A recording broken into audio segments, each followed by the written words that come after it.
بسم الله الرحمن الرحيم الحمد لله رب العالمين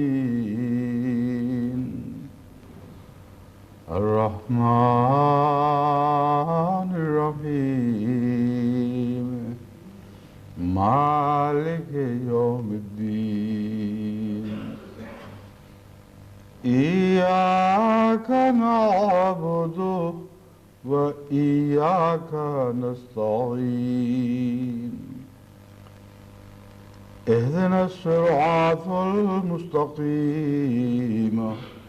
صراط الذين أنعمت عليهم غير المغضوب عليهم ولا الضالين.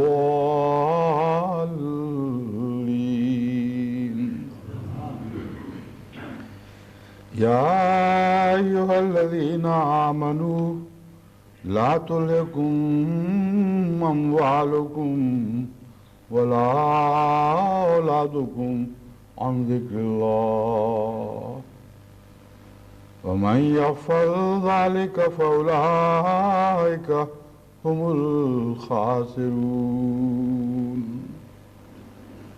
سورہ المنافقون آیت 10. ذکر الہی پر ایک خطبات کا سلسلہ چل رہا تھا جو بیچ میں بعض دوسرے موضوع پر خطبات کی وجہ سے منقطع ہوا. اب اس کے غالباً تھوڑے حصے باقی ہوں گے کیونکہ جو بھی میں نے اس کے نوٹس تیار کیے تھے ان پر میں نظر ڈالی ہے. اب غالباً 1-2 خطبوں کا مضمون اس سلسلے میں باقی ہوگا. ذکر الہی کا مضمون تو لامتناہی ہے، مگر جن مختلف پہلوؤں سے میں جماعت کے سامنے اسے پیش کرنا چاہتا تھا وہ پہلو اب انشاءاللہ 1-2 خطبوں میں ختم ہو جائیں گے. پھر اس کے بعد حضرت اقدس مسیح موعود علیہ السلام کی جس عبارت سے میں نے یہ مضمون اخذ کیا تھا اس عبارت کا آخری جملہ جو ہے اس کی تشریح میں پھر میں انشاءاللہ تعالی ایک نیا سلسلہ شروع کروں گا.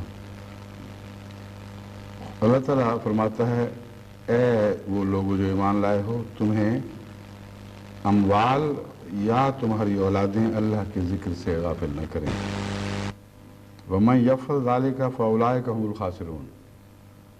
جو بھی ایسا کرے گا وہ لوگ یقیناً گھاٹا کھانے والے ہوں گے. پھر دوسری جگہ اللہ تعالیٰ فرماتا ہے فَأَعْرِضْ عَمَّنْ تَوَلَّىٰ عَنْ ذِكْرِنَا وَلَمْ يُرِدْ إِلَّا الْحَيَاةَ الدُّنْيَا. اس شخص سے تو منہ موڑ لے جو اللہ کی یاد سے غافل ہو گیا. وَلَمْ يُرِدْ إِلَّا الْحَيَاةَ الدُّنْيَا، اور دنیا کے سوا اس کی کوئی بھی خواہش نہیں. ارادہ کا لفظ استعمال ہوا ہے، مراد اس سے یہی ہے کہ اس کی مراد دنیا رہ گئی ہے، اس کے سوا اس کی کوئی مراد نہیں. ذَلِكَ مَبْلَغُهُم مِّنَ الْعِلْمِ، ان کے علم کا منتہا یہ ہے، جو علم کی پونجی ان کی ہے بس یہی کچھ ہے کہ دنیا کما لو اور سب کچھ حاصل ہو گیا. ذَلِكَ مَبْلَغُهُم مِّنَ الْعِلْمِ میں در حقیقت اس بات کی طرف اشارہ فرمایا گیا ہے کہ تمام انسانی علوم جو خدا کی یاد سے غافل ہوں ان کے وہ تمام علوم تمام تر دنیا کمانے کے لیے خرچ ہوتے ہیں. اور اس پہلو سے آپ جو غیر مذہبی دنیا ہے اس کے حالات کا جائزہ لے کے دیکھیں، تمام تر علوم دنیا کمانے کے لیے خادم بنائے گئے ہیں، اور کوئی بھی ایسا علم نہیں جو انسان کو خدا کی طرف لے جانے میں مدد کرے. بس ذالک مبلغہم من العلم میں یہ ہے کہ ان کے علوم کا منتہا یہ ہے. جب یہ سائنسی تحقیقات کرتے ہیں تو ان کے پیچھے بھی دنیا کمانے کا کوئی مقصد ہوتا ہے، اور بڑی بڑی کمپنیاں اربوں روپیہ اس بات پر خرچ کرتی ہیں کہ کوئی چیز نئی ان کے سامنے آئے، اور وہ سارا ٹریڈ ریلیٹڈ ریسرچ کا پروگرام ہے. یعنی جو تجارتیں کرتے ہیں دوسری دنیا سے اس کو ٹریڈ کہتے ہیں. اور چونکہ ٹریڈ کے ذریعے یہ بہت بڑی دنیا کی دولتیں کھینچتے ہیں، اس لیے بہت بڑی بڑی ایجادات اسی مقصد سے ہیں کہ کسی طرح دنیا کمائی جائے۔ یہاں تک کہ اب بیماریوں میں بھی جتنی ایجادات ہیں ان کے تعلق میں جو ریسرچ ہو رہی ہے، اس میں سے شاید ہی کوئی ایسی ہو جو مرض دور کرنے کی خاطر ہو، ورنہ اصل مقابلہ یہ ہے کہ کون پہلے ایسی دوا ایجاد کرے کہ جس کا کوئی مقابلہ دنیا میں نہ ہو اور تمام تر دنیا کی دولتیں ہم سمیٹ لیں۔ اگر یہ مقصد پیش نظر نہ ہوتا تو ایڈز پر جو اب کچھ خرچ کرتے ہیں یہ بھی نہ کرتے۔ آخری مقصد ہر علم کا دنیا کا معنی بنا ہوا ہے۔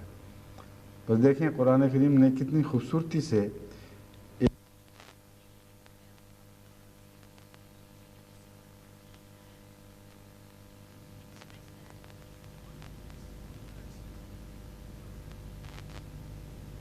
کہ خدا کی سے نظر پھیر لیں اور دنیا کمانے کی طرف متوجہ ہو جائیں۔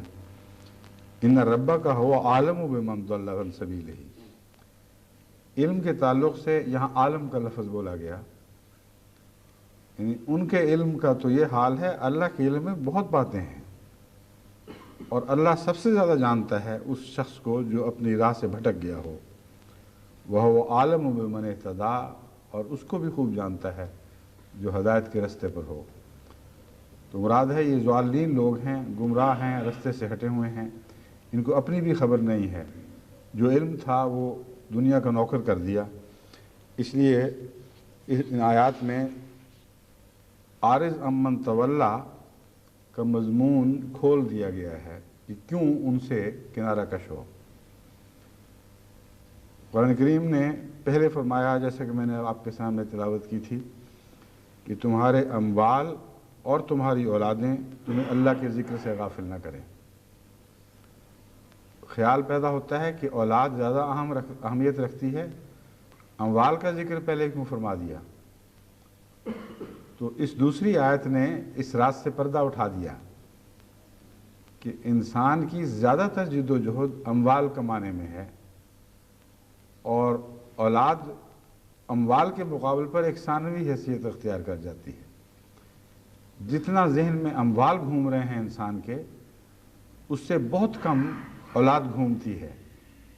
لیکن بعض صورتوں میں بعض لوگ اولاد پرست بھی ہوتے ہیں، اس لیے وہ استثناء ہیں۔ بہرحال ان کے ذہن میں ہر وقت اولاد کا تصور ہی گھوم رہا ہوتا ہے، لیکن حقیقت یہ ہے کہ ساری دنیا پر نظر ڈال کر دیکھ لیں، اور اب تو مال کی محبت اتنی بڑھ چکی ہے کہ ساری دنیا میں آپ کو زیادہ تر لوگ مال کی محبت میں اتنا گم دکھائی دیں گے کہ اولاد کی ہوش نہیں رہتی۔ مجھ سے جو لوگ ملنے آتے ہیں، بعض دفعہ میں ان سے پوچھتا ہوں کہ آپ کیا کر رہے ہیں، اور بیگم سے پوچھتا ہوں آپ کیا کر رہی ہیں، تو پتہ چلتا ہے کہ دونوں دنیا کما رہے ہیں، اور بعض دفعہ یہ مجبوری کے پیش نظر ہوتا ہے۔ بعض غریب لوگ آتے ہیں، انہوں نے قرضے اٹھائے ہوتے ہیں، انہوں نے اپنی حالت ہی کو درست نہیں کرنا بلکہ پچھلے غریب رشتہ داروں کی بھی مدد کرنی ہے، اس لیے وہاں یہ بات قابل فہم ہے۔ وہاں ایک اعلیٰ مقصد ہے جس کو مد نظر رکھتے ہوئے وہ دنیا کمانے پر مجبور ہیں، لیکن میں ان کی بات نہیں کر رہا، ایسے لوگوں کی بات کر رہا ہوں جن میں سے ہر اپنی ذات میں اتنا مستغنی ہے، یعنی اتنا خدا تعالیٰ کے فضل سے دولت کماتا ہے اور رکھتا ہے کہ اولاد کو ترک کر دینا کوئی مجبوری نہیں ہے اس کی۔ لیکن جب میں پوچھتا ہوں کہ بچوں کو کیا کرتے ہیں، تو بچوں کے لیے ہم نے بیبی سیٹر رکھا ہوا ہے۔ اب جس کے بچے بیبی سیٹر کے سپرد ہو جائیں اور وہ آپ دنیا کی دولت کے سپرد ہو جائے، اس بیچارے کی اولاد کا کیا بنے گا؟ ایک دفعہ مجھے ایک مشرق وسطی سے ایک فون آیا کہ جی میں ایک کام کرتی ہوں، سنا آپ ناراض ہیں۔ میں نے کہا تمہارا نام لے کے ناراض تو نہیں ہوں، مگر میں تمہارے حالات میں جانتا ہوں، تمہارا خاوند اچھا بھلا کماتا ہے، تمہیں خدا نے بہت پیاری اولاد بخشی ہے، تو کیوں تم اس کو چھوڑ کر دنیا کے پیچھے بھاگ رہی ہو؟ اس نے کہا میں وعدہ کرتی ہوں آئندہ ایسا نہیں کروں گی۔ تو دنیا سے جو وسیع تعلق ہے خلافت کا، اس کے نتیجے میں ساری دنیا ایک خاندان کی طرح بنی ہوئی ہے اور سب بے تکلف بات کرتے اور باتیں پہنچاتے. اسی لیے ان امور پر جتنی نظر خلیفہ وقت کی ہو سکتی ہے، ہاں کوئی بھی خلیفہ ہو، بعد میں آنے والا یا پہلے گزرا ہوا، اتنی دنیا میں کسی اور منصب کو یہ معلومات نصیب نہیں ہوتی، کیونکہ وہ ذاتی تعلق سے جستجو بھی کرتا ہے اور لوگ از خود بھی اس تک اپنے حالات پہنچاتے ہیں. تو ان کی روشنی میں وہ انسانی نفسیات سے تعلق رکھنے والے مسائل جو بعض دوسروں کے لیے حل کرنا شاید دوبھر ہو، ان پر مشکل ہوں، لیکن یہ تمام جماعت کی مدد سے از خود آسان ہوتے چلے جاتے ہیں. بس یہاں جو اللہ تعالیٰ نے فرمایا ہے لا تلہکم اموالکم ولا اولادکم، یہ کسی حکمت کے پیش نظر ہے. یوں ہی اتفاقاً اموال کو پہلے اور اولاد کو بعد میں نہیں رکھا گیا. اور ساتھ ہی دوسری آیت جو میں نے پڑھی ہے اس کا اس سے گہرا تعلق ہے. فرمایا فَأَعْرِضْ عَمَّنْ تَوَلَّىٰ عَنْ ذِكْرِنَا وَلَمْ يُرِدْ إِلَّا الْحَيَاةَ الدُّنْيَا، کہ وہ لوگ جو خدا تعالیٰ کے ذکر کو چھوڑ دیتے ہیں اور ان کی مراد صرف دنیا رہ جاتی ہے. یہاں اولاد کا بھی ذکر نہیں کیا. آخری منتہا بعض وجودوں کا صرف دنیا رہ جاتی ہے، اس کے سوا کوئی ہوش نہیں رہتی. بلکہ ایسے باپ بھی دیکھے گئے ہیں جو کروڑ پتی ہوتے ہیں اور اپنی اولادوں کو پیچھے پھینکتے ہیں، اور ان سے وہ اگر کچھ حاصل کرنا چاہیں بیچ میں سے تو ان کو تکلیف پہنچتی ہے. اولاد کو دھکے دے کے خود برباد کر دیتے ہیں. تو یہ وہ آخری مقام ہے جہاں تک انسان اپنی ذلت کی انتہا کو پہنچ جاتا ہے. وَلَمْ يُرِدْ إِلَّا الْحَيَاةَ الدُّنْيَا، ان سے تعلق جوڑو گے تو پھر تمہارا بھی یہی حال ہو جائے گا. ذَلِكَ مَبْلَغُهُم مِّنَ الْعِلْمِ، ان کا علم بھی سب کچھ دنیا کا خادم ہو چکا. ان سے کیوں تم تعلق نہیں توڑتے؟ اعرض عمن تولیٰ عن ذکرنا، بس حکم ہے کہ ایسے لوگوں سے اپنے تعلقات توڑ لو، ان سے الگ ہو جاؤ، کیونکہ جو نقشہ کھینچا گیا ہے ان لوگوں کا ہے جنہوں نے خدا سے تعلق توڑ لیا ہے اور کلیتاً دنیا کے ہو گئے ہیں. ان سے اگر میل جول بڑھاؤ گے، ان سے تعلقات رکھو گے تو تم پر بھی، تمہاری اولادوں پر بھی دنیا کے بد اثرات اس حد تک غالب آ سکتے ہیں کہ تمہیں انہی کی طرح دنیا کمانے کا شوق ہو جائے اور انہی کی طرح اپنی بڑائی ان باتوں میں دیکھو جو باتیں اللہ کے نزدیک بے معنی اور عارضی اور سطحی ہیں. اور اہل خرد جو خدا تعالیٰ کا تصور اور اس کی یاد رکھتے ہیں، ان کے نزدیک یہ شیخیوں کی باتیں کوئی حقیقت ہی نہیں رکھتی کہ کتنا کسی نے کیا کر لیا اور کس طرح وہ رہا. یہ عارضی دنیا کی باتیں ہیں اور ان پر لذتیں لے لے کر یا فخر سے انسان کا بیان کرنا یہ اس کی اپنی پستی کی علامت ہے. بس فرمایا کہ ایسے لوگوں سے تعلق رکھو گے تو خطرہ ہے کہ تم ویسے ہی ہو جاؤ گے. یہ کوئی انتقامی کارروائی نہیں ہے، کوئی بائیکاٹ نہیں ہے، بلکہ ایک اور پہلو بھی اس میں ہے. یعنی ایک تو بچنے کا پہلو ہے، دوسرا خدا تعالیٰ کی محبت کا پہلو ہے جو ذکر الہی کی جان ہے. ایک شخص جس کا ذکر اللہ ہو، جس کی محبت اللہ کے ساتھ ہو، وہ ایسی مجلس میں کیسے بیٹھ سکتا ہے جس کا ذکر دنیا ہو اور دنیا ہی اس کی محبت ہو؟ تھوڑی دیر کے بعد طبیعت منغص ہو جائے گی. انسان کہے گا یہ کیسی باتیں کر رہے ہیں، جو پیاری چیز ہے، سب سے زیادہ عشق کے لائق چیز ہے، اس کی ان کی نزدیک کوئی اہمیت نہیں ہے. اللہ کا ذکر کریں گے تو ان کی آنکھوں سے یوں لگے گا جیسے روشنیاں بجھ گئی ہوں، اور دنیا کی باتیں کریں گے تو ایک دم دلچسپی شروع ہو جائے گی. تو ان کے ساتھ تباً جوڑ ہی کوئی نہیں ہے. تو عارض عمن تولیٰ میں صرف حکم کے معنی نہیں ہیں، بلکہ اس کے ساتھ ہی اس کی روح بھی بیان فرما دی کہ تم اللہ سے محبت کرنے والے لوگ ہو، تمہارا ان لوگوں سے دل کیسے لگ سکتا ہے؟ اور پھر محبوب کی غیرت کا بھی سوال ہے. جس پیارے سے ان لوگوں نے منہ موڑ لیا ہے، تم ان کے خوف سے ان سے منہ نہیں موڑ سکتے. اگر ان کا تعلق اور ان کی رضا تم پر اتنی غالب ہے کہ ان سے تم منہ نہیں موڑ سکتے، تو پھر اس کا مطلب ہے کہ خدا سے تمہارے تعلق کے دعوے جھوٹے ہیں۔ ان معنوں میں اس مضمون کو سمجھیں، لیکن اس کا غلط مطلب نہ لیں، کیونکہ ظاہری تعلق اور ہمدردی بنی نوع انسان میں یہ احکامات مانے نہیں ہیں، بلکہ آن حضرت صلی اللہ علیہ وآلہ وسلم کی سنت پر غور کریں تو ہر چھوٹے بڑے سے آپ کا تعلق تھا، یا وہ تعلق مراد نہیں ہے۔ جن معنوں میں تعلق توڑنے کا حکم ہے اس معنی میں بہت ایک فصاحت و بلاغت ہے، اس معنی کے اظہار میں ایک بہت فصاحت و بلاغت ہے۔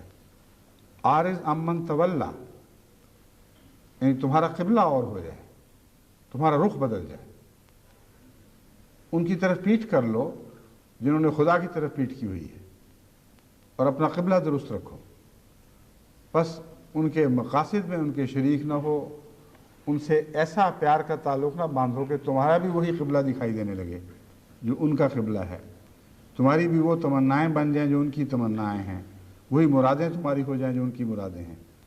بس ان معنوں میں ذکر الہی کا ایک تقاضا ہے، جس کے نتیجے میں ہمیں اپنی مجالس کو درست کرنا چاہیے، اور اگر مجالس درست نہیں ہیں تو اس آئینے میں اپنا منہ دیکھنا چاہیے، کیونکہ یہ آیت کا آئینہ اتنا شفاف ہے اور اتنا کھلا کھلا ہے کہ آپ کے دل کے پاتال تک آپ کی تصویر آپ کو دکھاتا ہے۔ بس جہاں طبی طور پر بعض لوگ بعض خاندانوں کی طرف اس لیے دوڑتے ہیں کہ وہ دولت مند ہیں، اور اس کے سوا ان کے پاس بیٹھنے میں ان کو کوئی مزہ نہیں ہے۔ بعض ایسے خاندان بھی ہوتے ہیں، ایسے امراء بھی ہوتے ہیں جن کی دماغی حالت اتنی پست ہوتی ہے اور ان کے ذوق اتنے گھٹیا ہوتے ہیں کہ ان کے پاس چند منٹ بیٹھنا بھی ایک عذاب بن جاتا ہے۔ ایسے لوگوں کے پاس جو بعض دیکھے ہیں جو دن رات بیٹھے رہتے ہیں وہاں، اور صرف یہ مزہ آ رہا ہے کہ ایک امیر کے ساتھ ہمارا تعلق ہے، اور دنیا دیکھے گی کہ یہ ان کے ساتھ اس کا آنا جانا ہے، ان میں اٹھنا بیٹھنا ہے۔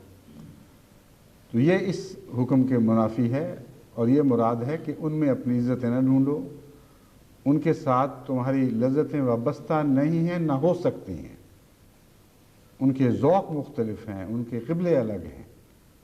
بس اللہ کے ذکر کے تقاضوں کو ایک عاشق کی طرح پورے کرو، اور جس طرح محبت کرنے والا یہ پسند کرتا ہے کہ اس کے محبوب کا ذکر خیر کرنے والے لوگ ہوں، ان میں وہ بیٹھ کر لذت پاتا ہے، اسی طرح اپنے لیے صحبت صالحین اختیار کرو۔ یعنی خلاصتاً آخری بات یہ بنتی ہے، مگر صحبت صالحین کا مضمون نسبتاً خشک ہے، یہ اس سے بہت اعلیٰ اور عرفہ مضمون ہے، یا دوسرے لفظوں میں بہت گہرا مضمون ہے، کہ جہاں محبت ہے وہیں بیٹھو، ان لوگوں میں بیٹھو جن کو اس سے محبت ہے جس سے تمہیں محبت ہے، اور یہ ایک طبی بات کا تقاضا ہے، کوئی بیرونی حکم نہیں ہے۔ اگر نہیں سمجھو گے اس کو تو ضائع ہو جاؤ گے، اور رفتہ رفتہ تمہارا رخ پلٹنے لگے گا۔ حضرت اقدس محمد مصطفیٰ صلی اللہ علیہ وآلہ وسلم فرماتے ہیں، یہ مجمع البیان فی تفسیر القرآن سے لی گئی ہے، زیر تفسیر سورہ الجمعہ۔ نبی کریم صلی اللہ علیہ وآلہ وسلم نے فرمایا، جس نے خدا کو بازار میں یاد کیا جبکہ لوگوں کو ان کی تجارت اور دیگر کاموں نے خدا سے غافل کر دیا ہو، اس شخص کے لیے 1000 نیکی لکھی جائے گی، اور اللہ تعالیٰ قیامت کے روز ایسی بخشش کا سلوک فرمائے گا جس کا خیال بھی کسی دل پر نہیں گزرا۔ اس حدیث کا مضمون چونکہ اس آیت کریمہ سے وابستہ ہے جو میں نے آپ کے سامنے پڑھی ہے، اس لیے قطع نظر اس کے کہ یہ کتاب نسبتاً ثانوی حیثیت کی معتبر کتاب ہے یا اس کے راوی مضبوط ہیں کہ نہیں، یہ بنیادی اصول تسلیم کے لائق ہے کہ جس حدیث نبوی کی بنیاد کسی قرآنی آیت میں دکھائی دے جائے، اس کو یہ کہہ کر رد نہیں کیا جا سکتا کہ اس کا راوی کمزور ہے۔ اور اس حدیث کی تو بڑی کھلی کھلی بنیاد اس آیت کریمہ میں نظر آ رہی ہے۔ بازاروں میں جبکہ تجارت کا ماحول ہے، لوگ جو بازار میں سودا خریدنے جاتے ہیں کم ہی ہوں گے جنہیں یا خدا یاد آتا ہوگا۔ ان کو عورتیں ہیں، ان کو کسی اور عورت کے کپڑے یاد آ رہے ہوتے ہیں کہ ایسی چیزیں ہم نے وہاں دیکھی تھی۔ اگر وہ فرنیچر کی دکان میں ہیں تو کسی کے گھر کا فرنیچر یاد آ رہا ہوتا ہے کہ اتنا اچھا ہم نے وہاں دیکھا تھا، اس سے بڑھ کر ایک خوبصورت چیز خریدیں۔ غرض یہ کہ ہر شخص کو اپنے اپنے ذوق کے مطابق کچھ چیزیں ضرور یاد آتی ہیں، اور وہ شاپنگ میں یعنی سودا خریدنے میں اس کے لیے رہنمائی کا کام کر رہی ہوتی ہیں۔ وہ ایک دوست اندر اندر ان کو مشورے دے رہا ہوتا ہے کہ ہاں یہ ویسی چیز ہے، یہ ویسی ہے یا ویسی نہیں ہے، اس لیے اس معاملے میں یہ طریق اختیار کرنا چاہیے۔ تو ہر شخص اپنے نفس جذبات کا، اپنے دماغ کا تجزیہ کر کے دیکھے تو معلوم کرے گا کہ جو میں بتا رہا ہوں بالکل درست اسی طرح ہوتا ہے۔ خدا کو کتنے یاد کرتے ہیں، یا خدا سے غافل لوگوں کو دیکھ کر کتنے ہیں جن کے دل میں درد پیدا ہو جاتا ہے؟ یہ کیسی دنیا ہے؟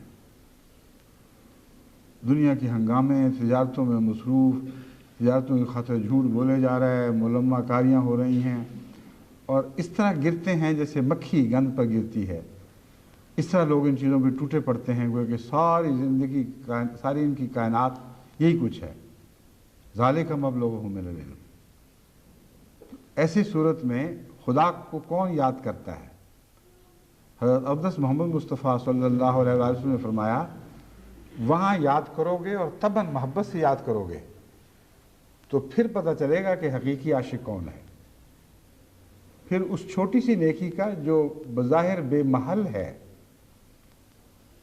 وہ محل کی نیکی سے بھی زیادہ شمار ہوگا، کیونکہ جب نماز میں کے لیے آپ مسجد میں آتے ہیں تو خدا کو یاد ہی کرنا ہے وہاں، مگر وہاں بھی بعض لوگ بازار ہی یاد رکھتے ہیں، یہ بھی ایک بات ہے۔ اس لیے ان موقعوں پر اپنے ذکر الہی کی نگرانی کریں اور ان کی حفاظت کریں۔ یہ ضروری نہیں ہے کہ جس شخص کو مسجد میں بازار یاد آ جائے وہ گناہ گار ہے۔ مختلف مراحل ہیں، سلوک کی منزلیں ہیں، تعلق ایک طرف سے ٹوٹتے ہیں، دوسری طرف جڑتے ہیں۔ اس لیے کوئی بعید نہیں کہ ایک انسان نیک متقی ہو اور نیت یہی ہو کہ وہ ذکر سے اپنے رب کو کمائے، مگر دنیا کے تعلق پھر حملہ کر کے بار بار اس پر یورش کرتے ہوں اور اسے غافل کر دیتے ہوں۔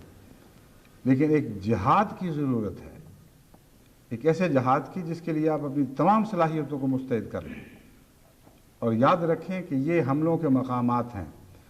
بس جس کو بازار میں خدا یاد آتا ہو اس کی نیکی اس لیے زیادہ ہے کہ اسے مسجد میں بازار کیسے یاد آ سکتا ہے۔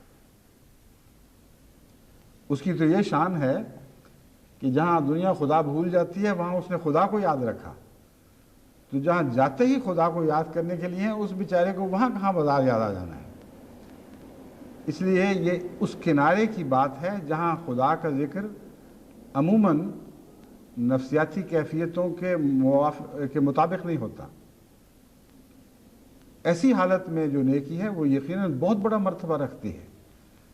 بس یہ کوئی مبالغہ آمیز روایت نہیں ہے جو رسول اللہ علیہ وسلم کی طرف منسوب فرما دی گئی ہو، یہ ان روایتوں میں سے ہے جہاں ایک نیکی کو 1000 نیکی کہا جائے تو ہرگز بعید نہیں ہے۔ پھر اس کے ساتھ جو مزید عنایت ہے وہ یہ ہے، اللہ تعالیٰ قیامت کے روز ایسی بخشش کا سلوک فرمائے گا جس کا خیال بھی کسی دل پر نہیں گزرا۔ اب یہ الفاظ بھی جیسا کہ احادیث کو بار بار پڑھنے سے انسان احادیث کے سچی اور پاک احادیث کے مضمون سے ہم مزاج ہو جاتا ہے، اس سے اندازہ ہوتا ہے کہ یہ الفاظ بھی یقیناً حضرت اقدس محمد مصطفیٰ صلی اللہ علیہ وآلہ وسلم کے ہیں۔ ایسے بازار کی بات ہو رہی ہے جہاں لوگوں کے دل میں خدا کا خیال ہی نہیں گزرتا، تو اس کے مطابق خدا کی شان نے مغفرت اس طرح ظاہر ہوتی ہے۔ فرماتا ہے میں تمہارے سے ایسی بخشش کا سلوک کروں گا کہ کسی انسان کا خیال بھی نہیں جا سکتا۔ جہاں کسی انسان کا خیال نہیں جا سکتا تو تم نے مجھے یاد کیا، اب میں تم سے وہ سلوک کروں گا کہ کسی انسان کا تمہارا بھی خیال نہیں جا سکتا کہ میں کیسے کیسے تم سے مغفرت کا سلوک فرماؤں گا۔ اور امر واقعہ یہ ہے کہ اس ضمن میں انسان اگر اپنے گناہوں پر نظر ڈال کر دیکھے تو پورے گناہوں پر اس کا احاطہ ہی نہیں ہو سکتا۔ زندگی کا اکثر حصہ ایسا ہے جس میں کوئی نہ کوئی گناہ سرزد ہوتے ہی رہتے ہیں. بس وہ ساری چیزیں جو نظروں سے اوجھل تھیں وہاں ان کے لیے یہ استغفار کر ہی نہیں سکا. جب استغفار کرتا ہے تو بعض موٹے موٹے گناہ، بعض بڑی بڑی غلطیاں، اور خاص طور پر وہ جو تازہ ہوں، اور ان سے بھی بڑھ کر وہ جن کے پکڑے جانے کا خطرہ ہو، وہاں تو انسان خوب استغفار کرتا ہے. لیکن جہاں دنیا کی نظر میں نہ پکڑا گیا اور خدا کی نظر پکڑ کی باقی ہے، وہاں وہ دل میں وہ جوش ہی نہیں پیدا ہوتا. اکثر لوگ عموماً استغفار کے لیے اس وقت لکھتے ہیں جس سے مجھے اندازہ ہوتا ہے کہ جب ابھی دنیا کی پکڑ کا خوف ان کے سر پر تلوار کی طرح لٹک رہا ہوتا ہے، اور ایسا گھبرا کے پھر خط لکھتے ہیں کہ اللہ تعالیٰ معاف فرمائے. اور اگر ان کو یقین ہو جائے کہ دنیا معاف فرما دے گی تو پھر وہ جو اللہ کے لیے بخشش کی بے حد طلب پیدا ہوئی ہے اس میں وہ نرم پڑ جائے گی. یعنی شکر ہے الحمدللہ بات ٹل گئی، اب اللہ معاف فرمائے نہ فرمائے. یعنی منہ سے تو نہیں کہیں گے لیکن اپنی نفسیاتی کیفیت کا جائزہ لیں تو بات تو یہی بنتی ہے، اس کے سوا بات کوئی نہیں ہے. تو ان کے لیے بھی دعا تو کی جاتی ہے، لیکن یہ بھی دعا ہوتی ہے اللہ ان کو مستقل اپنی مغفرت کی طرف متوجہ فرما لے، اور وہ گناہ جن میں دنیا کی پکڑ سے بچ کر نکل چکے ہیں، جو ماضی کا حصہ بن چکے ہیں، ان میں بھی یہ خدا کی طرف مغفرت کے لیے مائل ہوں اور استغفار کریں. بہرحال ذکر الہی کا جو بازار سے تعلق تھا اس کے متعلق میں نے آپ کے سامنے حضرت اقدس محمد رسول اللہ صلی اللہ علیہ وسلم کی جو حدیث رکھی ہے، اس میں بہت ہی گہرا اور پیارا مضمون ہے ذکر الہی سے تعلق میں، اور اس کا بخشش سے تعلق بھی ظاہر فرمایا گیا ہے کہ ذکر الہی کا بخشش سے ایک تعلق ہے.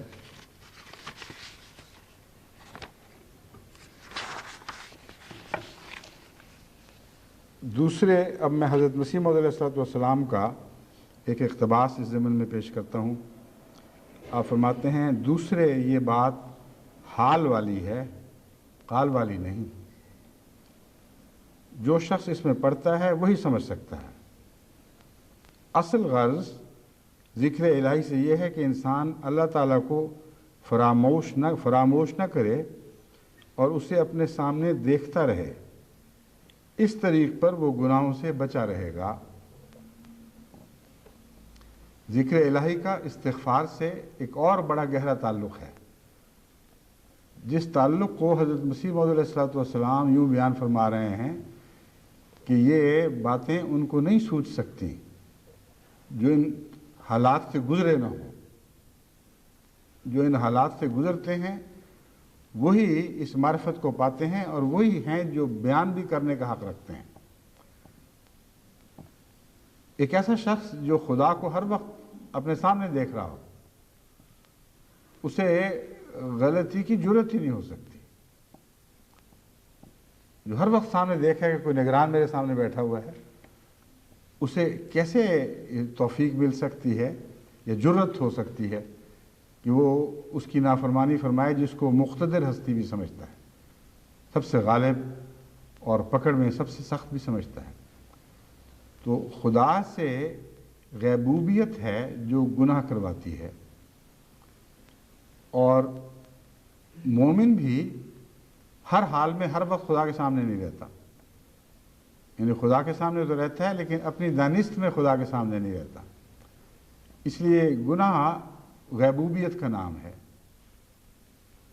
خدا سے دوری کا نام ہی گناہ ہے. دراصل وہ دوری عارضی ہو تو عارضی گناہ ہے، وہ دوری مستقل بن جائے تو ہمیشہ کا گناہ ہے، ساری زندگی گناہ بن جاتی ہے.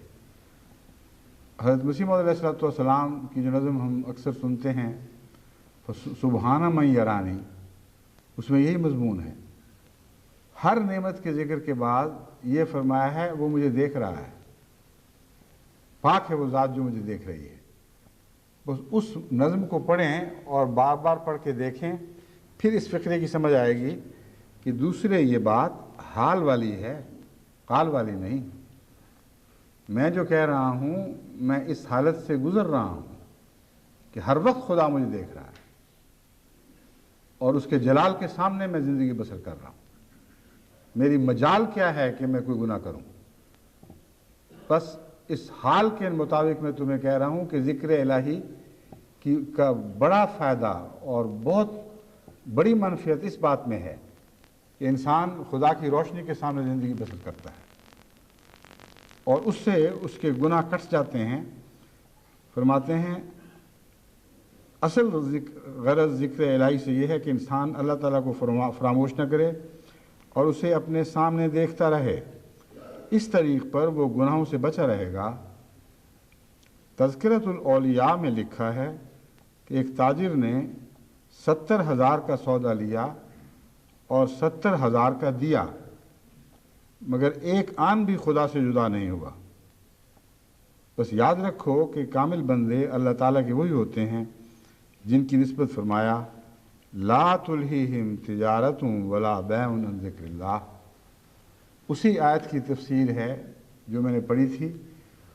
اسی تفسیر کے تعلق میں حدیث نبوی بیان کی جس میں یہ ذکر ملتا ہے کہ بازار میں یاد کرنے والے کا ایک بہت بڑا مرتبہ ہے. اور وہی مضمون مسیح موعود علیہ الصلوۃ والسلام تذکرۃ الاولیاء کے حوالے سے یوں بیان فرماتے ہیں. ایک بزرگ کے متعلق لکھا ہے کہ اس نے 70,000 کا دیا اور 70,000 کا لیا، یعنی سودا ایسا کیا کہ کچھ خریدا کچھ بیچا، لیکن ایک آن بھی خدا کے خیال سے غافل نہیں رہا. اور ایسا شخص جب تاجر بنتا ہے تو تجارت کی دنیا میں امن کی ضمانت ہو جاتی ہے. اور اگر سارے تاجر ذکر الہی کرنے والے ہوں تو سارے خوف دنیا سے اٹھ جائیں جو تجارت سے تعلق رکھتے ہیں. اور مال بجائے اس کے کہ دنیا کمانے کے ایک ذریعہ بن جائے، اللہ تعالیٰ کمانے کا ایک بہت بڑا ذریعہ بن جاتا ہے.